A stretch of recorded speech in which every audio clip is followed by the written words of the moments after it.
네, 여러분들 안녕하세요. 오늘 해볼 거는 우리 이제 문법 요소. 우리가 이제 문법 요소라고 얘기를 하면은 다양한 어떤 전화 상황에서 사용되는 그런 용어들이 우리가 섞여서 이제 사용이 되는데 이 수업 같은 경우에는 이 문법 요소가 들어가는 고등학교 1학년 보성 친구들이 아주 적극적으로 활용해서 좀 들었으면 해요. 잘 모르겠으면 다시 한번 들어보고요. 그런 식으로 하면 될 것 같습니다. 그래서 좋아요와 구독 눌러주시고요. 댓글 다시면 하트 달아드려요. 분명히 말씀드리지만 구독자 100명을 달성할 시에는 전생학원 브이로그를 찍을 예정입니다. 선생님들의 몰랐던 그 이면의 현실적인 삶들을 구경하고 싶다면 구독을 누르세요. 네, 네. 지금 87명이에요. 이미 몰랐는데 어떡해. 아, 공대파. 그래서 여름방학 때 계획 중에 있죠. 마템 넣어주시나요? 그럼요. 많은 출근길을 함께 할 거예요. 마템도 넣어주시나요? 그럼요. 사회성 출근길을 함께 할 거예요. 모두가 찍 그래서 10분 정도 전후로 해서 영상을 찍어서 편집해서 올릴 겁니다. 인간극장 형식일 거예요. 다큐멘터리. 자, 그래서 우리가 희동하고 사동 표현이라고 얘기를 하는 것들은 이제 우리가 되게 많이 사용하는 거예요. 제가 이런 걸 되게 싫어하는데 정말 쉽게 이해하면 여러분 수동태라고 들어봤죠? 희동 표현이 그 수동태 같은 거예요. 이러면 약간 조금 확 와닿죠? 이게 마음이 아픈 거예요. 국어 문법을 설명하기 위해서 영어 문법을 꺼내다가 들어야 하는 이 예시가 용규는 너무 속상해요. 우리 채찍대기 여러분들이. 그래서 여러분들 이제 피동 표현 같은 경우에는 중요한 거예요. 요거와 반대되는 표현은 우리가 이제 능동 표현이라고 얘기를 하거든요. 근데 이 피동 표현이라고 얘기를 했을 때는 요거에 집중하세요. 그러니까 정확하게 얘기하자면 이게 피동이 당하다라는 거야. 근데 누가 당해? 이 주어가 당하는 거예요. 서술어가 가리키는 바가 있을 겁니다. 이 서술어가 가리키는 것이 있을 텐데 이 서술어가 주어를 당하게 해야 돼요. 그래서 요거는 이제 두 가지로 나눠지는데 장형사동과 장형피동과 단형피동으로 나와요. 장형은 우리가 이제 통사적 피동문이라고 단형은 이제 파생적 피동문이라고 얘기해요. 단형 피동문은 뭐뭐게 되다. 단형 피동문은 중간에 요게 이제 피동 전미사라 하거든요. 피동 전미사가 붙어서 피동 표현을 만들어내는 이리기가 있어요. 우리가 서술형 문제로 가장 많이 등장하는 녀석인데요. 여기 이 능동문을 피동문으로 바꾸는 거를 충분히 학습하셔야 돼요. 요거 각각의 문장 성분들이 어떤 식으로 변했냐부터 해서 실제 문장으로 바꾸면 어떻냐라는 식의 문제가 가장 많이 출제됩니다. 아시겠죠? 대표적으로 호랑이가 토끼를 잡았다. 이건 능동문이죠. 그러면은 요거를 이제 피동문으로 바꿀 거예요. 피동문으로 바꿀 건데 일단 각각의 문장 성분 적어볼까요? 호랑이가는 뭐예요? 문장 성분이 주어죠. 색을 하나 추가할까? 너랑 안 보여. 음, 핑크색. 호랑이가는 주어에 해당된다. 토끼를은요? 목적어에 해당된다. 잡았다는요? 그냥 서술어로 적으시면 돼요. 단 능동이다 이거죠. 알겠지 얘들아? 그러면은 여기 있는 토끼를이 요 빨간색으로 갑니다. 토끼가 즉 여기 있는 목적어가 뭐가 됐어요? 주어가 되고요. 여기 있는 주어는 뭐가 됐어요? 호랑이에게예요. 여기 있는 뭐뭐에게라고 얘기를 하는 거는 뭐예요? 부사어입니다.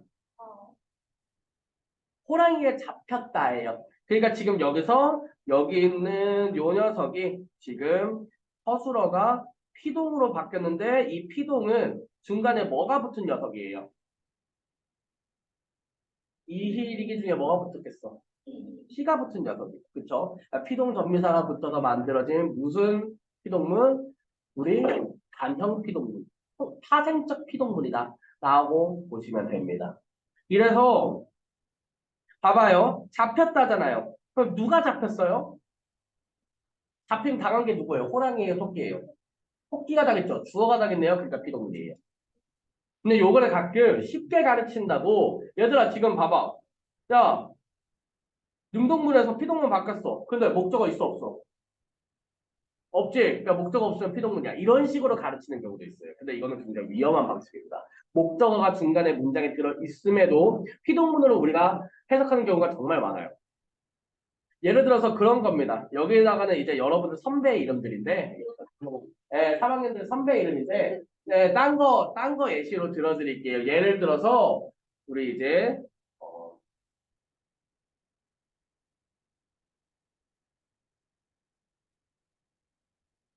서연이가 차였대요. 어, 서연이가 차였대. 엑스 보이프렌드에게. 아, 실수해. 아, 무릎을 차였다고. 이게 슬퍼요. 무릎을 차였다고요. 여기 보세요. 승주가 아이니에게 무릎을 차였다. 야, 근데 차임당한 거 누구야? 아, 아인이잖아요. 아, 승주잖아요, 승주. 아, 이게 무릎 차인 거 결국 누구예요? 당한 거 누구예요? 주어가 당했죠? 피동문이에요. 위에 볼까요? 아인이가 승주에게 마음을 빼앗겼다라고 합니다. 결국 빼앗긴 당한 거 누구예요? 아인이죠.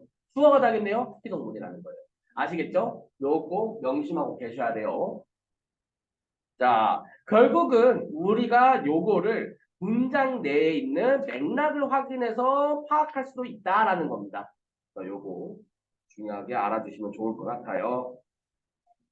다음, 요거에 대해서 많이 사용하는 이유가 있다라는 거예요. 요거는 여러분들 교과서에 있어요. 그러니까 설명해 드리는 거예요. 첫 번째로 우리가 피동문을 생각보다 굉장히 많이 쓰는데 첫 번째는 바로 책임을 회피하기 위해서. 이거 같은 경우에는 재작년도 여러분들 이제 시험 문제에서 등장을 했던 경우가 있어요. 요거 사용되는 이유 뭐냐고. 아, 문제 오류가 출제돼가지고 답이 고쳐진 적이 한 번 있어요. 네. 답을 고친 적이 한 번 있어요. 시험은 있어요. 예, 정답 오류라서. 아, 정답이 문제가 잘못됐다는 게 아니라, 저는 잘못 올렸어. 98%가 틀렸대요. 99%가. 봤더니, 뭐였냐면은, 답이 잘못 올라가 있었어.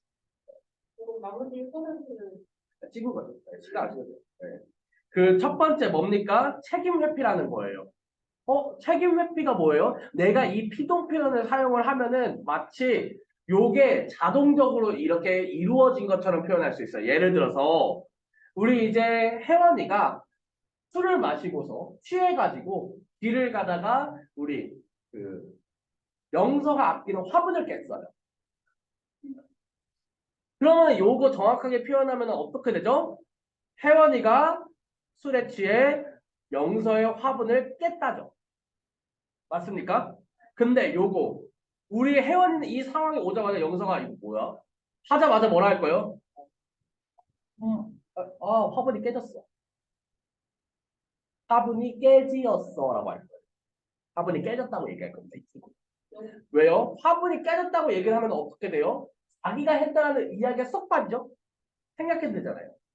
화분이 깨졌어. 그 자동으로 바람이 불어서 깨졌나. 뭐 약간 이런, 그러니까 책임을 회피하려고 한다. 이런 경우에 이 피동 표현 사용하는 경우가 많고요. 겸양의 표현으로도 사용하는 경우가 많다는 거예요. 겸양이 뭡니까? 예의 바른 표현하려고 하는 우리의 담화 간습이기도 해요. 이거는. 그래서 겸양 표현으로 사용하기도 한다. 그거는 어떤 식으로 사용되는 거냐면은 예를 들어서 그거야. 우리 그 시연이가 이제 발표를 막 준비했어. 발표를 좀 특별하게 한 거야. 거의 그냥 스티브 잡스를 그냥 뺨때기를 때릴 정도로. 했어. 그래서 딱 끝나고 나서 얘 팀플이었는데 발표를 얘가 한 거예요. 근데 이제 선생님이 와가지고 야 효아 이번에 준비 진짜 잘했나 보다. 발표를 진짜 기깔나게 잘했는데 와 대단해 라고 했어. 근데 시연이가 거기다 대고 네 맞아요. 제가 잘했죠. 이거 약간 저는 원래 그런 성격이거든요. 네, 저는 원래 네 맞아요. 제가 잘했죠. 이런 성격인데 우리 시연이 같은 경우에 거기다 대고 뭐라고 하냐면은 아니에요. 팀원들이 잘 도와줘서 덕분에 잘 됐어요. 라고. 누가 그래요? 어, 그, 어, 많은 사람들이 예의 지킨다고 저는 그렇게 왜 얘기해요. 말해보려고 하는 그러니까 사실은 예의를 지킨다고 보통은 이렇게 써요. 일반적으로 많은 친구들이 이렇게 써. 아연아. 사실 너나 나나가 그렇게 썩 좋은 건 아니야. 그러니까 이게 좋다 안 좋다를 떠나서 우리나라는 그런 이제 겸용의 표현들이 주로 있다라는 거예요. 사실 이거는 선생님하고 조금 친분이 있으니까 사실 약간 의지되는 게 있는데 정말 공적인 자리에서 발표하고서는 그 칭찬하는데 공적인 자리에서 네 맞아요 제가 잘했는 걸요. 하면은 그거는 우리가 정말 대단한 성격이다 이렇게 안 봐요. 보통은 사회성이 결여됐다 얘기합니다. 우리가 공적인 자리에서 우리 그 선생님이 잘했다 그랬을 때 맞아요 제가 잘했는 걸요. 하는데 그 앞에 한 3, 40명 있어. 그 자리에서 그러는 거는 우리가 사회성이 결여됐다. 이게 왜냐하면 다만 간습적인 측면이거든. 왜냐하면 다들 눈치 봐요. 여튼지 간에 그런 겸양 표현으로 많이 사용한다라는 거죠. 그래서 뭐 친구들끼리 있거나 아니면 밖에 나와서 뭐 선생님, 친한 선생님이 그렇게 얘기했을 때 그냥 그렇게 얘기하잖아. 근데 예를 들어서 교장 선생님이다 라고 얘기를 했을 적에 네, 저거 잘했는 걸요? 약간 이렇게 하는 경우는 사실은 보통은 이제 사회성이 조금 부족할 수 있다. 이런 거는 사실 눈치껏이죠. 그래서 우리는 겸양 표현으로도 이런 표현을 많이 사용한다. 또 세 번째, 주어를 공개하지 않으려고 할 때도 많이 사용한다는 거예요. 아까 전에 봤듯이 호랑이가 토끼를 잡았다예요. 이거를 피동 표현으로 사용하게 되면은 토끼가 잡혔다라고도 써요. 그러니까 호랑이에게를 말을 쏙 빼고 이게 왜 그런 거냐면은 예를 들어서 뉴스 기사 같은 데에서 소재지가 분명하지 않거나 아니면은 굳이 이거를 꼭 그 한 주체를 밝히기가 약간 애매할 때 있잖아요. 그럴 때 일부러 사용하기도 합니다. 예를 들어 뉴스 기사에서 그 이런 식으로 사용하는 경우도 많이 봤을 거예요. 그 예를 들어서 어,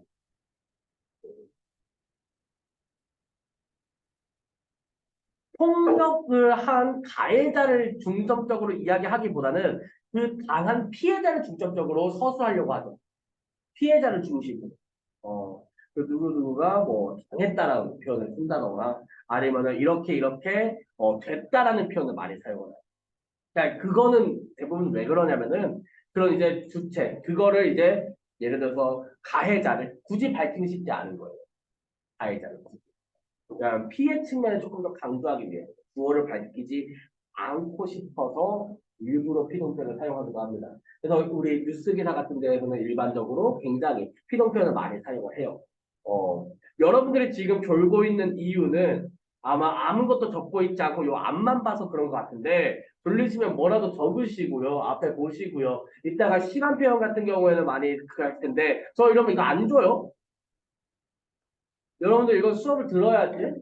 여러분들 있잖아요. 여기 지금 5명 중에 대부분은요. 문제 풀잖아요. 어버버버버 하다 끝나요.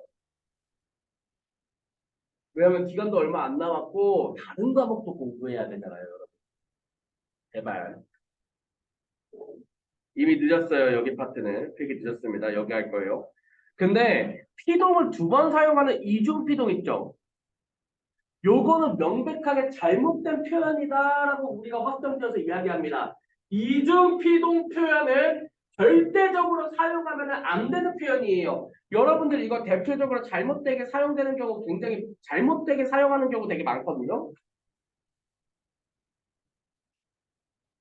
그러니까 잘못 사용하는 경우 많아요. 대표적인 예시를 몇 개 보여드리겠습니다. 그러니까 강해지는 이런 거 되게 안 돼요? 안 돼요. 당하는으로 바꿔 쓰셔야 되고요. 읽혀지지. 나는 그렇게 읽혀지지 않아. 돼요, 안 돼요? 안 돼요. 읽히는. 이현진이가 틀린 거예요? 네, 완벽하게 틀린 표현이에요. 비문입니다. 문법상 오류의 문장이에요. 그리고 믿겨지지 않는다. 완벽하게 잘못된 표현이에요. 믿기지 않는다라고 써야 돼요. 여러분들 몇 가지 더 적어드릴게요.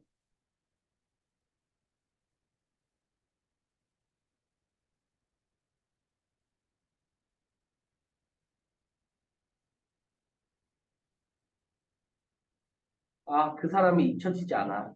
완벽하게 틀린 문장입니다. 잊히지 않아 라고 써야 돼요. 여러분 노래 가사 보면 잊혀지지 않아. 잊혀진 사람들 이런 거 많이 쓰죠. 잊혀진 이것도 들었어요. 잊힌이에요.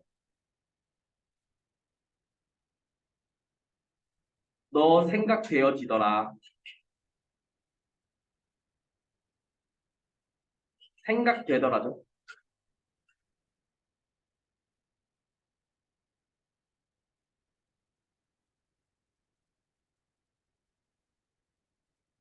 변해지겠지.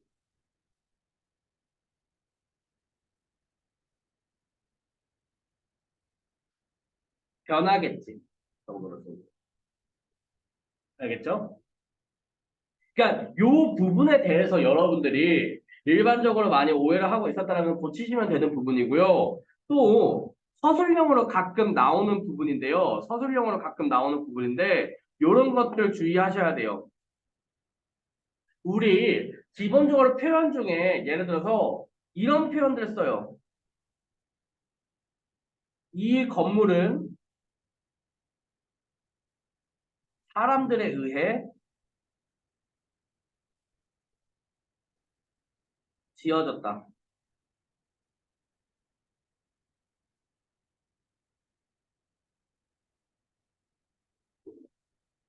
이 건물은 사람들에 의해 지어졌다. 이런 표현 많이 쓰죠? 어떨 때 많이 봐요, 이거. 특히. This building was built by people. 이거 어떻게 해석하죠? 사람들에 의해 이 건물이 지어졌다고 했어요. 아, 영어식 번역기죠. by 목적어. 이것 때문 아닙니까? by 목적어. 이거요, 우리나라는 사실 이렇게 안 써요. 어떻게 쓰면 돼요? 이 건물은 사람들이 지었다 쓰면 돼요. 맞잖아요. 이 건물은 사람들이 지었다. 우리나라는요, 서술절이라는 게 있어요. 이런 문장 충분히 서술절로 쓸 수 있는데, 영어식 번역투라고 얘기를 하는 게 여러분들 어린 시절, 중학교 때 시절부터 해서 수동태를 배우면서 버릇이 들려서 그래요. 마음이 아픈 겁니다. 마음이 좀 많이 아픈 거예요. 뭐 몇 가지 많이 있는데, 나는 늘 세계 평화에 관해 생각한다. 어떻게 바꿨어요? 나는 늘 세계 평화를 생각한다. 하면 돼요. 근데 괜히 뭐뭐에 관해라고 쓰죠. 이런 것들 보통 우리 국어에서는 많이 지향하지 않는 단어예요. 그래서 요거 주의하셔야 되고요. 또 볼 게 있습니다. 기본적으로 여러분들 있잖아요. 변화를 추동하는 되다 있죠. 우리가 아까 전에 되다 같은 경우에는 뭐라 그랬냐면은 기본적으로 피동 표현이라고 배웠어요. 근데요, 우리가 되다. 근데 변화를 나타내는 되다는요, 피동이 아닙니다. 변화를 나타냈다라고 얘기를 하는 거는요, 기본적으로 되다, 아니다, 이 여기에 쓰이는데, 이때는 피동이 아니라 보호가 필요한 문장이에요. 용규가 천사가 되다. 피동 표현입니까? 아니라는 거예요. 음흠. 여기서 용규는 주어고요. 천사가는 기본적으로 보호입니다. 이거 되게 중요한 포인트예요. 항상 강조해서 설명하시는 부분입니다. 그래서 보호가 필요한 녀석은 피동이 아니다.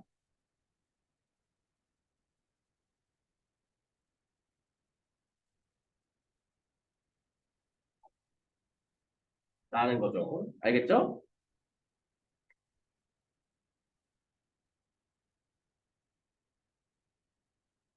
또 마지막 피동 표현에서 봐야 할 마지막입니다. 능동문의 주어를 상정하기 어려울 때 있잖아요. 아까 전에 능동문 우리 배웠었죠? 피동의 반대가 능동이에요. 호랑이가 토끼를 잡다. 이거 능동문이에요. 근데 여기서 능동문의 주어 있잖아. 방금 전에 호랑이가였지. 근데 이 능동문의 주어를 상정한다. 즉, 딱 정해서 이야기하기가 애매한 경우가 있습니다. 어려운 경우가 있어요. 뭐냐면은 예를 들어 이 문장 볼게요. 여름이 되자 낮이 길어졌다라고 얘기를 하는 문장이 있습니다. 뭐예요? 그러면은 여기서 여름이 되자 이거 문장서 한번 얘기해 볼까요? 여름이가 뭐예요? 어, 계절이 여름이 되다죠. 맞죠? 그러니까 얘는 보어죠. 내가 말했잖아. 변화를 추동하는 재단은 보호가 필요한 녀석이라고. 얘가 주어져.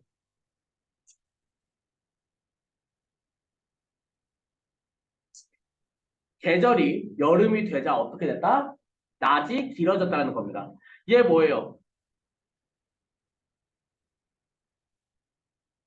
문장성분 뭐냐고? 뭐야? 뭐예요? 주어져. 뭘 고민해요? 뭔 목표야? 어? 길어졌다 뭐예요? 허술한데. 뭐뭐 어지다가 붙었네. 이거 길어짐 당한 거 뭐예요? 길어짐 당한 게 낮이라는 주어죠. 그쵸? 주어가 당했네요. 뭐라고요? 피동문이라고요. 하긴 그러면은 길어졌다라고 얘기를 해. 근데 여러분들 이거 피동문이라며 이거 능동문으로 바꿔보실래요? 영상 이거 능동문으로 바꿔볼래?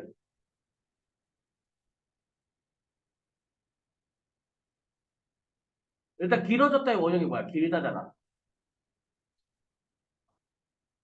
바꿔봐.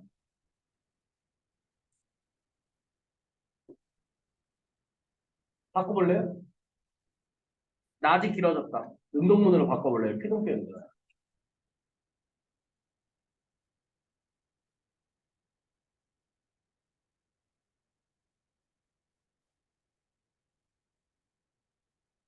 이거 알 거야. 내가 널왜 이렇게 뭐라고.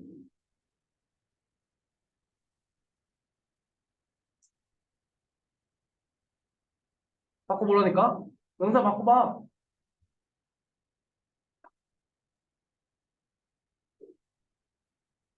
호랑이가 토끼를 잡았다. 토끼가 호랑이에 잡혔다 했잖아. 바꿔봐. 그럼 여기 있는 주어는 목적으로 가겠네. 바꿔봐.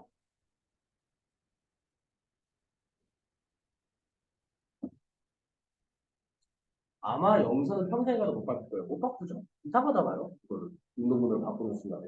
이런 식으로 피동만 되는 경우가 있다는 거예요.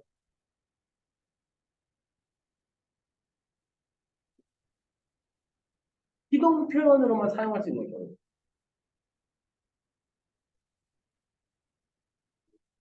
아까 전에 그 되다, 여름이 되다처럼 그저 계절이 여름이 되다처럼 그저 능동문으로밖에 사용할 수 없는 경우들. 무슨 말인지 아시겠죠? 네, 기본적으로 그렇다라는 거예요. 그러면은 우리 이제 사동 표현 보겠습니다. 일단 학교에서 배웠어요? 네. 네, 같이 볼게요. 우리가 이제 사동 표현이라고 얘기를 하는 거는 이게 가장 어려운 게 뭐냐면은 여러분들이 가장 어려운 문제가 피동 표현과 사동 표현을 골라내는, 솎아내는 문제가 제일 어렵거든요. 그 부분을 좀 알아야 돼요. 우리가 사동은요, 정확히 말하면 주체가 시키는 겁니다. 근데 이렇게 말하면 어려워요. 얘들아, 주체가 시켜요. 여기서 주체가 시켜, 그럼 누가 당해? 목적어나 부사가 당하지 않겠어? 내가 너에게 빵을 사오라고 시키다야. 결국 빵에 심부름 한 게 누구야? 너잖아요. 내가 시켜버리 네가 당한 거 아니야. 명서 애게지. 애게 붙었으니까 얘는 부사어지. 부사어고요. 또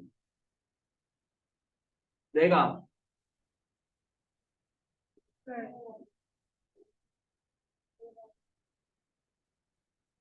아니에요. 요거 뒤에 보면서 볼게요. 그래서 목적어나 부사어가 당하는 것이 바로 우리는 어, 사동 표현이라고 얘기를 한다라는 겁니다. 출력을 엄청 걸어놔. 한 5분만.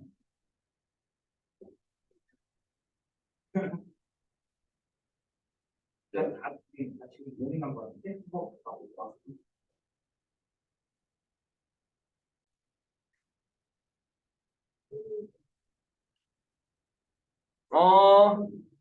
잘 보세요, 여러분. 이중사동은 지향해야 돼요, 여러분. 왜 지향해야 되느냐? 문법적으로 그렇게 썩 옳진 않은데 아예 틀린 건 아니에요. 예를 들어 우리가 이게 왜 그러냐면은 이중사동 표현을 사용했을 때는 의미가 우리가 일반적으로 사용하는 거에 달리 사용될 수 있다는 겁니다. 예를 들어서 야, 나 남소해줘. 라는 거 여러분들 꽤 많이 쓸 거예요. 맞나요, 혜연 씨? 이 남소해줘라고 얘기를 하는 문장 있잖아요. 근데 요 문장이 일반적으로 여러분들은 어떻게 씁니까? 야, 나 남자 소개시켜줘. 그러니까 내가 예를 들어서 여기 있는 서연이가 혜원이한테 남서해주라고 하면 소개시켜줘요. 맞나요? 근데 이러면 의미가 약간 달라진다는 거야. 너가 바라는 건 뭐야? 얘의 주변에 있는 누굴 원하는 거야? 남자들을 원하는 거지. 소개받기를. 그래서 소개해줘로 가야 돼. 소개시켜줘는 뭐냐면은 너가 얘한테 누군가를 소개해주도록 시키는 거야. 그러니까 어떤 식으로 가냐면은 서연이가 얘한테 소개시켜주러 가면은 혜원이는 그 말을 듣고 영수한테 갑니다. 영수한테 남자도 소개해줘 해서 소개받은 남자가 너한테 가는 거야. 회원이를 같은 거 빠져서 소개시켜주면 그렇게 된다는 거야. 소개해줘야 이미 얘 주변에 어떤 사람 데리고 오는 게 이미 의미가 있는데 여기에 사동 표현이 또 들어가게 되니까 건너 이렇게 가는 거야. 그러니까 요 경우도 있겠죠. 당연히 있겠지만 일반적으로 흔치 않은 경우잖아요. 우리가 일반적으로 얘기하는 경우가 달랐잖아요. 교육시켜도 마찬가지고 그래서 소개해 교육해로 가야 됩니다. 설레이며 이것도 대표적인 이중사동이죠. 설레며라고 사용돼야 돼요. 이것 또한 몇 가지 더 적어 드릴게요. 예를 들어서 잠거라 이런 거 됩니까? 이런 거 잠가라 이런 식으로 써야 될 거고요. 또 가동시키다 이런 것들도 가동하다 또 바꿔 써야 할 겁니다. 이런 것들은 꼭 기억을 해두시면 좋아요. 문제로 한 문제씩은 언급될 거거든요.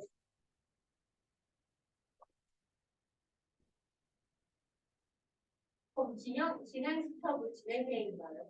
음, 스톱 들어가면 다 틀린 거예요. 아니요.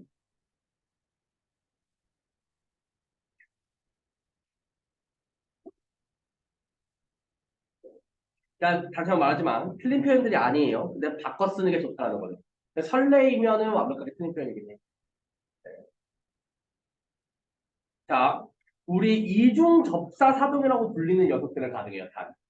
예를 들어서 이런 세우다. 이거 서다에 서에 이 우 붙은 다음에 다 된 거거든요. 그러니까 접사가 두 개 붙었죠? 이중 접사 사동은 돼요. 세우다, 태우다, 띄우다, 재우다, 채우다 뭐 이런 것들이 있어요.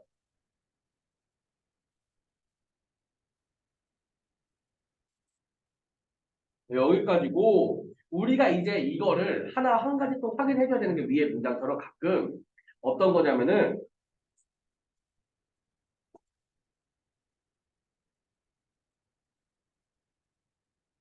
우리가 기본적으로 사동 표현으로밖에 못 사용되는 경우가 있다라는 거예요. 예를 들어 이 문장 볼까요? 형이 우리 집으로 집을 옮겼다예요. 옮김 당한 게 누굽니까? 어?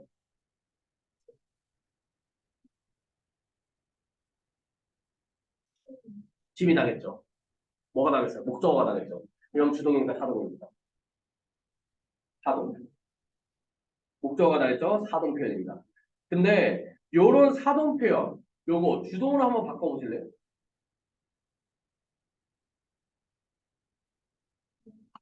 바꿔봐요.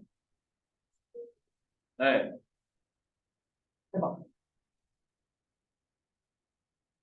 짐이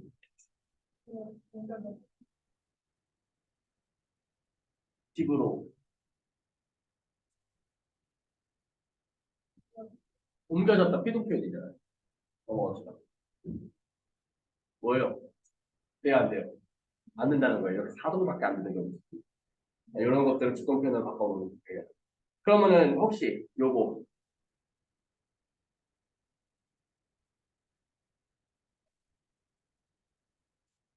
옮겼던데 짐이 옮겨졌다는 표현 돼야 안 돼요?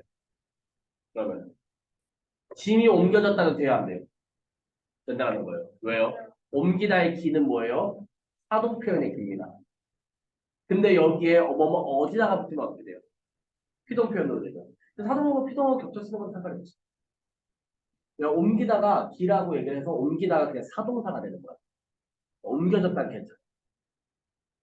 알겠죠? 근데 먹혀졌다는 돼야 안 돼요. 안 된다는 거예요. 먹히어지다. 티랑 어지가 같이 쓰였다는 이거 안 된다. 여기까지 꼭 머릿속에 기억을 하고 계셔야 됩니다. T랑 어디랑 어디랑 같은지 안 돼요. 예, 먹히다도 피동 표현이잖아요. 거기에 어지다도 쓰면 이중 피동. 근데 그 의미상 만약에 엄마가 아이에게 밥을 먹였다. 근데 이거는 또 먹혔다라고 안 써요. 사무표에서. 뭐라고 씁니까? 먹였다라고 씁니다. 이랬어. 이렇게 다 구분을 해놔요. 구분이 돼요. 근데 그 의미를 분석하는 게 제일 중요하다는 거죠. 이건 문제 풀면서 더 상세하게 확인을 해보도록 하겠습니다.